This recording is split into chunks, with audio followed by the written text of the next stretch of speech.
iya, bapak kita punya tiga istilah kok maknanya mirip-mirip. Aduh, pusing banget kalau pasti. Sebenarnya ketiganya saling melengkapi.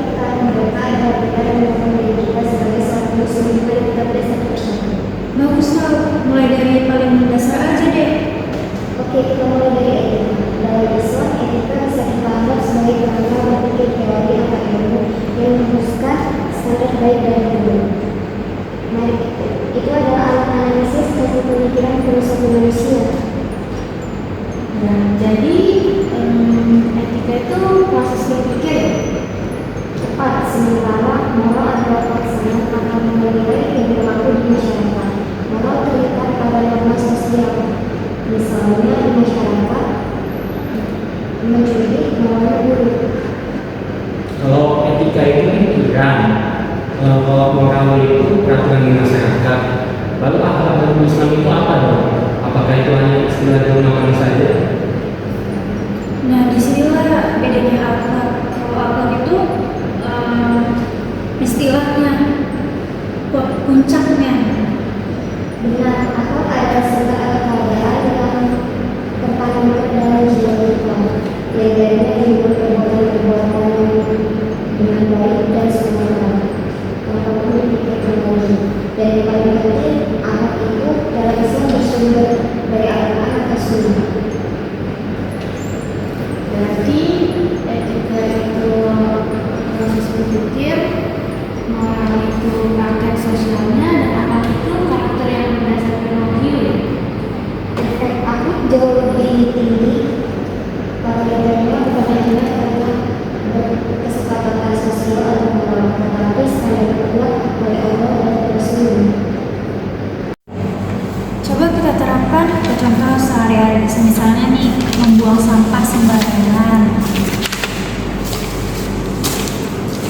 Membuang sampah jelas melanggar etika kebersihan, moral dan serta melanggar akhlak. Lalu bagaimana dengan etika? Dalam Islam ada hadis yang berbunyi kebersihan sebagai dari iman.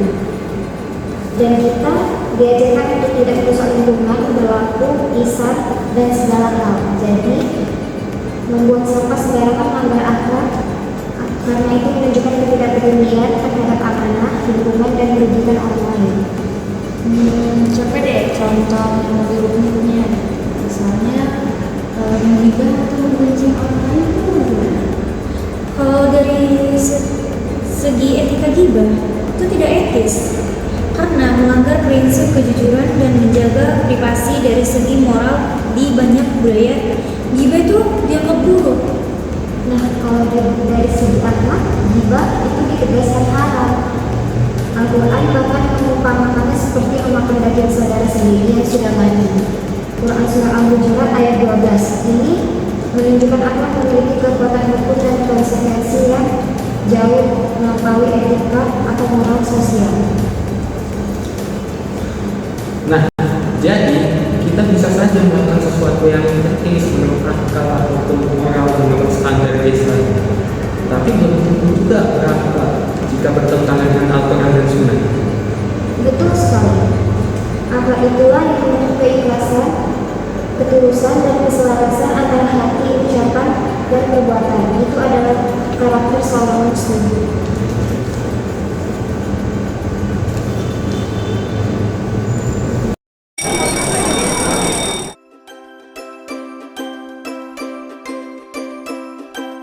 Oke, sekarang aku sudah dengar. Anyway, sekarang aku bawa ke kantin dulu. Kalian ada yang mau meeting?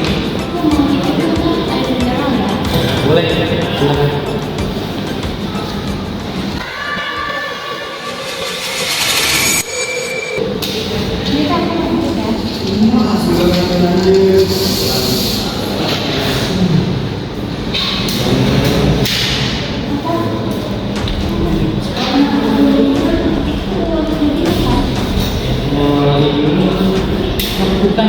Ini hanya kertas.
kalian ternyata benar ya.